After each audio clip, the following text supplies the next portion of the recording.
ভাস্কর্যে চলছে শিক্ষার্থী সংহতি সমাবেশ। সেখানে সমবেত কণ্ঠে জাতীয় সঙ্গীত পরিবেশন করবে ছাত্র জনতা। এ নিয়ে আরো জানাতে যুক্ত আছেন ফরহাদ বিন নূর। ফরহাদ, এই মুহূর্তে আয়োজনের কি দেখছেন, বিস্তারিত জানাবেন।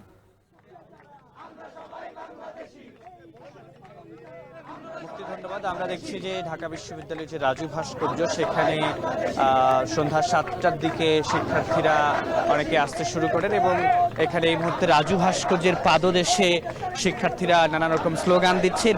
একটু পরই তারা কিন্তু জাতীয় সঙ্গীত সমবেত কণ্ঠে এখানে পরিবেশনা করবেন এবং এখানে বিভিন্ন রকমের স্লোগান দেওয়া হচ্ছে। আমরা দেখছি যে বিভিন্ন রাজনৈতিক দলের, বিশেষ করে আমরা দেখছি এখানে ছাত্র দলের, যদিও সাধারণ শিক্ষার্থীদের ব্যানারে এই সমবেত কণ্ঠে জাতীয় সঙ্গীত পরিবেশনাটি হবে, তবে আমরা এখানে দেখছি ছাত্র দলের ঢাকা বিশ্ববিদ্যালয়ের যে নেতৃবৃন্দ তারাও এখানে রয়েছেন এবং এখানে বিভিন্ন রকমের স্লোগান কিন্তু তারা ইতিমধ্যেই শুরু করেছেন।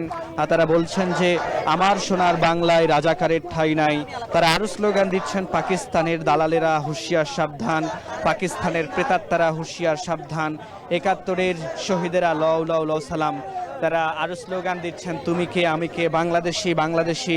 এবং আরও একটি স্লোগান আমরা দেখেছি যে দিল্লি না ঢাকা, ঢাকা ঢাকা, সেই স্লোগানও কিন্তু আমরা এখানে শুনতে পেয়েছি। এবং আমরা দেখছি যে এখন কিন্তু তারা একটু পরই এখানে সমবেত কণ্ঠে জাতীয় সঙ্গীত তারা পরিবেশন করবেন এবং আমরা সাম্প্রতিক সময়ে যেটি দেখেছি যে জাতীয় সঙ্গীতকে অবমাননার অভিযোগ বিভিন্ন মাধ্যমে উঠছে এবং তারই প্রেক্ষিতে কিন্তু এখানে আমরা দেখছি যে ঢাকা বিশ্ববিদ্যালয়ের এই শিক্ষার্থীরা, যেখানে ছাত্র দলের নেতৃবৃন্দ এই মুহূর্তে এখানে উপস্থিত ঢাকা বিশ্ববিদ্যালয়ের শাখার, তারা কিন্তু এখানে এই যে জাতীয় সঙ্গীত তারা বলছেন যে এই জাতীয় সঙ্গীতে সাধারণ মানুষকেও তারা আহ্বান জানাচ্ছেন অংশ নেওয়ার জন্য।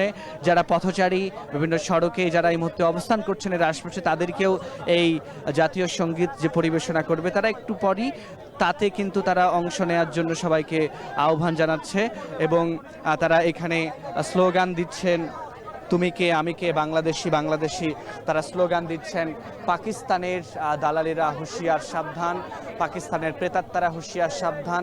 তারা এইরকম স্লোগানে এখানে আজকে এই প্রোগ্রামটি শুরু করেছে। একটু পরেই শুরু হবে তাদের জাতীয় সঙ্গীত সমবেত কণ্ঠে পরিবেশন। তো এই ছিল মুক্তি রাজু ভাস্কর্য থেকে আমার কাছে সবচেয়ে তথ্য। ঢাকা বিশ্ববিদ্যালয়ের রাজু ভাস্কর্যে চলছে শিক্ষার্থী সংহতি সমাবেশ, সেখান থেকে